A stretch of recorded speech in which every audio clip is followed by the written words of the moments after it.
Hello दोस्तों। आप तो ये जानते ही होंगे कि जो महान हिंदू राजा हुए हर्षवर्धन, उनको हराया था पुलकेशिन टू को। पर क्या आपको ये पता है कि जो पुलकेशिन टू है वो किस डायनेस्टी को बिलोंग करते हैं?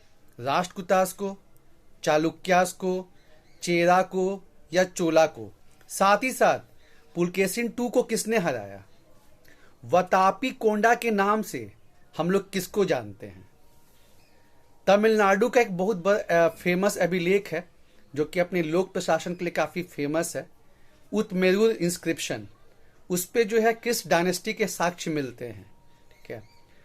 साथ ही साथ जो पहला जैन काउंसिल हुआ था उसके अध्यक्ष कौन थे? फिर गुप्ता से संबंधित कुछ क्वेश्चन देखेंगे कि जो लिच्छवी दोहित्र के नाम से हम लोग किसको जानते हैं, ठीक है। वो कौन सा महान सम्राट हुआ, मतलब गुप्ता पीरियड में, जिसके बारे में जानकारी मिलती है जूनागढ़ इंस्क्रिप्शन से, ठीक है। तो ऐसे बहुत सारे क्वेश्चन जो है हम लोग कल देखेंगे। कल हमारा जो लाइव सेशन रहेगा 8 बजे से, उसमें डिस्कशन होगा बुद्धिज्म, जैनिज्म, फिर आपका गुप्ता पीरियड हम लोग देखेंगे, पोस्ट गुप्ता देखेंगे, और साथ ही साथ जो है वो संगम पीरियड भी कवर अप करेंगे, ठीक है। तो ये सब चीज अगर आप लोग देख के आइएगा, आंसर करने में और मजा आएगा। और इन केस किसी वजह से जो है टाइम नहीं मिल पाया तो भी जो है सेशन में आइए यारो। सेशन में आएंगे तो बहुत सारा चीज जानने समझने को मिलेगा। कल के सेशन में हमने काफी इंपॉर्टेंट क्वेश्चन डिस्कस किया, जैसे कि थेरी गाथा, जिसमें कि 73 पोएम्स दिए हुए हैं और जो बौद्ध साहित्य से संबंधित है। तो क्वेश्चन ये पूछा गया था कि जो थेरी गाथा है इसका संबंध किससे है?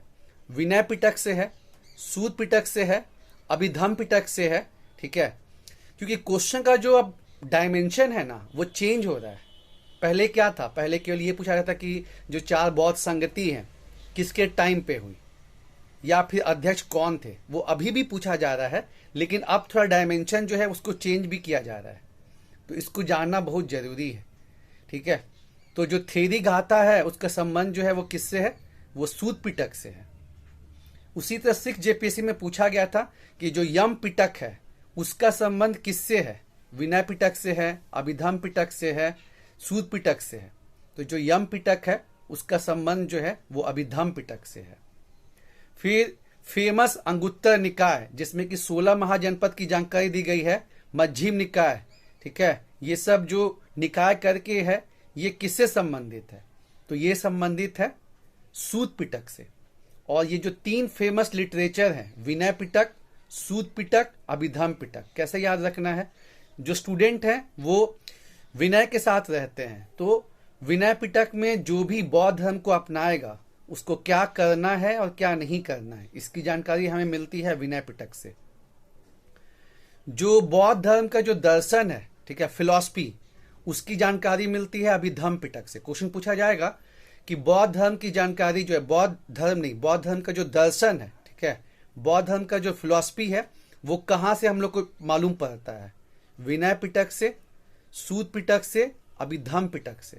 तो जो अभिधम पिटक है इसमें फिलॉसफी है, ठीक है। और जो बुद्ध भगवान हैं उन्होंने जो अपना स्पीच दिया और बाकी जो उनका सरमन है वो सब दिया हुआ है आपका सूत पिटक में। सूत पिटक बहुत ज्यादा इंपॉर्टेंट है। तो ये सब भी जानना हम लोग को काफी जरूरी है। फिर जो रॉक एडिक्ट है, ठीक है, अशोक के जो रॉक एडिक्ट हैं उसको भी पढ़ना काफी इंपॉर्टेंट है। उसमें से क्वेश्चन पूछ लेता है कि बताइए किस मतलब रॉक एडिक्ट में जो है जानकारी मिलती है कि धम्म महामात्र का जो है अपॉइंटमेंट होना चाहिए। किसमें जो है जानवरों के वध पे प्रतिबंध लगाया गया है। कहां से? कलिंगा विजय की जानकारी मिलती है, ठीक है। तो कलिंगा विजय वाला तो सबसे आसान है। 13 जो 13वां जो शिलालेख है वहां से जानकारी मिलती है। जानवरों का जो वध है वो पहले में और 5वें में बैन किया गया है। साथ ही साथ आपका दूसरा शिलालेख में और 13वें में जो है वो नहीं, दूसरा और 13वां, हाँ, मतलब जानकारी मिलती है साउथ किंगडम की भी। तो उसमें जो है चेरा का जिक्र है, चोला का जिक्र है, पांड्या का जिक्र है, सतवाहना का जिक्र नहीं है, ठीक है। उसके बाद और भी कुछ हम लोग क्वेश्चन देखे थे कि जैसे शीशे के सिक्के किसने चलवाए, तो इसका जवाब हो जाएगा सतवाहना। और जो नासिक अभिलेख है और जो नाना घाट अभिलेख है, इसमें सतवाहना के बारे में जानकारी मिलती है। अभिलेख यादव बहुत इंपॉर्टेंट है, बहुत इंपॉर्टेंट है, मैच द फॉलोइंग करने भी आ सकता है। और भी हम लोग क्वेश्चन देखे जैसे कि जो प्रयाग प्रशस्ति है, ये तो फेमस है, समुद्रगुप्त का वहां पे जानकारी मिलता है, विजय का। और साथ ही साथ जो है आपको अशोक का भी वहां पे है प्रयाग प्रशस्ति में। लेकिन कौन सा मुगल सम्राट है जिसका जानकारी जो है वो प्रयाग प्रशस्ति में मिलता है, इसमें काफी स्टूडेंट कंफ्यूज हो गए और बहुत लोगों ने आंसर क्या किया, अकबर। ऑप्शन में क्या था, बाबर, अकबर, जहांगीर, शाहजहां। तो बहुत से स्टूडेंट आंसर किए अकबर, लेकिन हो क्या जाएगा, हो जाएगा आपका यहाँ पे जहांगीर। उसके अलावा एक और क्वेश्चन हमने देखा था कि जो जूनागढ़ अभिलेख है, ये तो फेमस है, रुद्रदमन वन ने इसको बनवाया था, ठीक है। तो रुद्रदमन वन जो है वो कौन से पीरियड को बिलोंग करता है, साका डायनेस्टी को बिलोंग करता है। और उसमें जानकारी क्या मिलती है कि चंद्रगुप्त मौर्य ने जो है सुदर्शन झील बनवाया था, ठीक है। साथ ही साथ अशोक की भी जानकारी मिलती है। रुद्रदमन का तो खुद वो बनवाया, तो अपना तो उसमें डालेगा ही डालेगा। इसके अलावा कौन से गुप्ता के बारे में, गुप्ता राजा के बारे में पता चलता है, तो स्कंदगुप्त, स्कंदगुप्त के बारे में भी वहां पे दिया हुआ है। तो क्वेश्चन पूछ लेगा कि बताइए जूनागढ़ अभिलेख में किसका जिक्र नहीं है, वहां पे नाम दे देगा स्कंदगुप्त, समुद्रगुप्त, चंद्रगुप्त मौर्य, अशोक। तो क्वेश्चन जो है उसका जो पूछने का तरीका है वो चेंज हो रहा है। ऐसा नहीं कि आसान क्वेश्चन नहीं पूछा जा रहा है, आसान क्वेश्चन भी पूछा जा रहा है, लेकिन साथ ही साथ जो है डेप्थ में भी पूछा जा रहा है। जैसे कि ये तो हम लोग जानते हैं कि अच्छा कालिदास जो हैं वो किसके दरबार में थे, तो चंद्रगुप्त टू, गुप्ता पीरियड में विक्रमादित्य जिसको हम बोलते हैं उसके दरबार में जो है कालिदास थे। लेकिन अगर क्वेश्चन पूछ लेगा कि जो रवि कीर्ति हैं ये किसके कोर्ट पोएट थे, तो यहां काफी लोग कंफ्यूज हो जाएंगे। रवि कीर्ति जो है ये थे पुलकेशिन टू, और पुलकेशिन टू जो इतना फेमस किंग रहा और जिसने जो है हर्षवर्धन जैसे राजा को हरा दिया, तो ये कौन से डायनेस्टी को बिलोंग करता है, तो ये बिलोंग करता है चालुक्य डायनेस्टी को। तो ऐसे ऐसे क्वेश्चन हम लोग जो है वो डिस्कशन कर रहे हैं। एक क्वेश्चन में जो है हम भी कंफ्यूज हो गए, और वही क्वेश्चन ये था मौर्य प्रशासन से, कि मौर्य प्रशासन में जो डिस्ट्रिक्ट मजिस्ट्रेट का काम करते थे, जो ओवरऑल इंचार्ज हुआ करते थे डिस्ट्रिक्ट के, उसको क्या कहते थे। तो ऑप्शन में था आपका युक्ता, रज्जुक और प्रदेशिका। लेकिन वही है ना, मतलब अच्छे से नहीं देखे रहने से जो है कंफ्यूजन क्रिएट हो जाता है। तो प्रदेशिका नाम से प्रांत समझे और राज्यों का हेड मतलब समझने लगे, तो ये गड़बड़ हो गया, ठीक है। कि जो राज्यों के हेड होते थे वो तो खुद मतलब राजघराने से बिलोंग करते थे, और उसके बाद जो उसके नीचे मतलब डिस्ट्रिक्ट के जो हेड होते थे उनका नाम होता था प्रदेशिका। तो इसमें केवल स्टूडेंट ही नहीं, हम भी कंफ्यूज हो गए। तो ये क्वेश्चन हमने देखा। इसके अलावा कुछ हम लोग मिसलिनियस क्वेश्चन भी डिस्कस करते हैं। जैसे कि देखिए अभी हाल ही फिलहाल में क्वेश्चन पूछा गया था कि भारत में महिलाओं को जो पेरेंट की प्रॉपर्टी है उस पे जो हिस्सेदारी है वो कब से जो है लागू है। तो इसमें ऑप्शन था 1950, 1956, 2005 या 2010। तो मैक्सिमम लोग को क्या ध्यान में है कि जो है 2005 में नियम बना और उसके बाद से जो है पेरेंटल प्रॉपर्टी में जो है डॉटर को हिस्सा मिलने लगा। लेकिन 2020 में कोर्ट ने अपने डिसीजन को चेंज कर दिया। सुप्रीम कोर्ट ने ये कहा है कि ऐसा नहीं है, 1956 से ही जो है ये अब जो चीज़ है एप्लीकेबल है। जैसे आप जानते हैं कि हमारे यहाँ न्यायिक पूर्वालोकन यानी कि जुडिशियल रिव्यू का प्रावधान है, और कोर्ट जो है टाइम टू टाइम अपने डिसीजन को जो है चेंज करती है, ठीक है। साथ ही साथ हमने मिसलिनियस में ये भी पूछा था कि जैसे विकेंद्रीकरण का बात हुआ, तो जैसे हम देखते हैं कि जैसे मौर्य साम्राज्य प्राचीन टाइम में पूरा सेंट्रलाइज, पूरा केंद्रीकरण किया हुआ है। उसके बाद हम देखते हैं कि फिर जब मौर्य साम्राज्य टूटेगा तो फिर वीक हो जाएगा। उसके बाद फिर गुप्ता के टाइम पे फिर जो है सेंट्रलाइजेशन देखने को मिलेगा। तो ऐसी विकेंद्रीकरण की बात चल रही थी कि जहां नॉर्थ में हम देखते हैं कि सेंट्रलाइजेशन प्रवृत्ति रहता है, चाहे मौर्य हो चाहे गुप्ता हो, वही साउथ में हम लोग को जो है चोला के टाइम पे, पल्लवास के टाइम पे जो है डिसेंट्रलाइजेशन देखने को मिलता है। ठीक है, तो एक क्वेश्चन पूछा गया था कि बताइए भारत में किसको स्थानीय स्वशासन के मतलब लोकल सेल्फ गवर्नमेंट के फादर के रूप में जानते हैं। तो इसका जवाब हालांकि बहुत लोग दे ही दिए थे, लॉर्ड रिपन। और उसके बाद लॉर्ड रिपन से संबंधित चीजों को हमने समझा था, देखा था कि लॉर्ड रिपन जो है, इसके अलावा इल्बर्ट बिल कंट्रोवर्सी जो हुई थी कि पहले क्या था कि जो इंडियन जज हैं वो फैसला नहीं सुना सकते यूरोपियन को लेके, उसी पे एक बिल आया था इल्बर्ट बिल, जिसमें बहुत कंट्रोवर्सी हुआ कि ऐसा कैसे हो सकता है, क्योंकि अंग्रेज तो खुद को जो है सुपीरियर मानते थे। तो ऐसा कैसे हो सकता है कि जो एक इंडियन जज है वो फैसला सुना दे। तो उस बिल को वापस भी लेना पड़ गया था।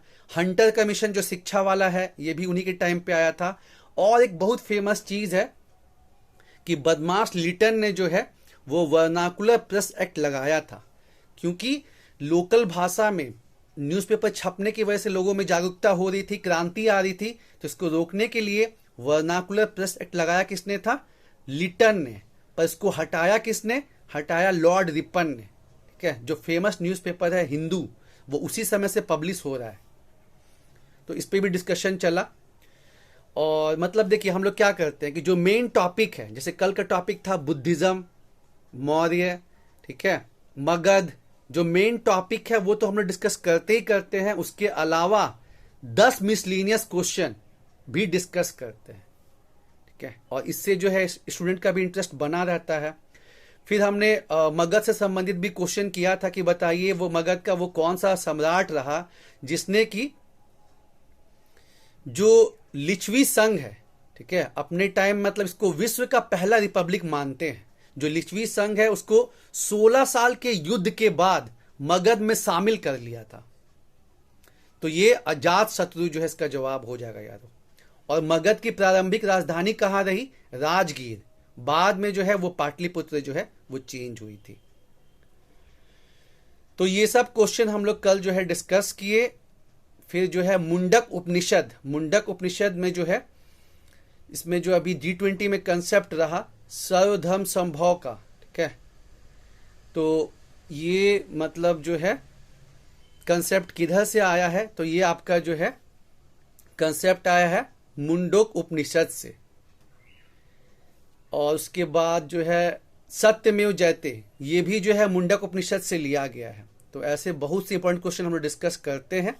कल हम लोग जो है बुद्धिज्म, जैनिज्म, गुप्ता पीरियड, फिर जो है पोस्ट गुप्ता, ये तीनों का टारगेट रखे हैं। साथ ही साथ संगम लिटरेचर, संगम से भी जो है एक नए क्वेश्चन जो है आ ही जाता है। सॉरी, G20 का जो है सर्वधर्म संभव नहीं, वसुदेव कुटुंबकम था, वसुदेव कुटुंबकम, यहाँ कंफ्यूजन क्रिएट हो गया था। सर्वधर्म संभव तो उसका नहीं है। जो G20 अभी जो इंडिया में करवाया गया 18वां G20 समिट, इसका जो मोटो रहा वो वसुदेव कुटुंबकम का रहा, जो कि मुंडक उपनिषद से लिया गया है। उसके बाद जैसे मैंने आपको बताया कि संगम जो साहित्य है वहां से भी, जो संगम पीरियड है वहां से भी क्वेश्चन पूछा जाता है। जैसे कि पूछा गया था 7 JPSC में भी कि आपको 4 नाम दे दिया गया था, पूछा था कि इसमें से कौन व्याकरण है। ठीक है, शिल्पादिकरम, मानिक मिक्रलई, उसके बाद आपका तोलका पय्यम। तो वही होता है कि जनरली जब हम लोग पढ़ते हैं तो ये सब चीज पे फोकस नहीं करते हैं। और अब क्या हो रहा है, इधर 4-5 साल में एक बदलाव यही देखा गया है कि उन सेक्शन पे फोकस किया जा रहा है जहां पे स्टूडेंट फोकस उतना नहीं करते हैं। फिर चाहे वो बुद्धिज्म हो, जैनिज्म हो, मौर्य हो, गुप्ता हो, मध्यकालीन भारत हो या मॉडर्न इंडिया हो। ठीक है, हर सेक्शन में जो है ऐसी चीजों को जो है देखा जा रहा है। पॉलिटी में भी हम ये देखते हैं कि पहले जहां अनुच्छेद पे फोकस रहता था वो भी शुरुआत वाला, अब वैसा कम ही पूछता है। अब पूछता है कि अंतर्राज्यीय व्यापार का जिक्र किस अनुच्छेद में किया गया है, या क्वेश्चन जो है पार्ट से पूछ लिया जाता है कि कौन से पार्ट में किस चीज का जिक्र है। 4 पार्ट दे देगा और पूछेगा इसमें से कौन सही है या कौन गलत है। अनुसूची से क्वेश्चन पूछा जा रहा है। तो मतलब जो क्वेश्चन पूछने का तरीका है वो हर सब्जेक्ट में अब थोड़ा चेंज होके आ रहा है।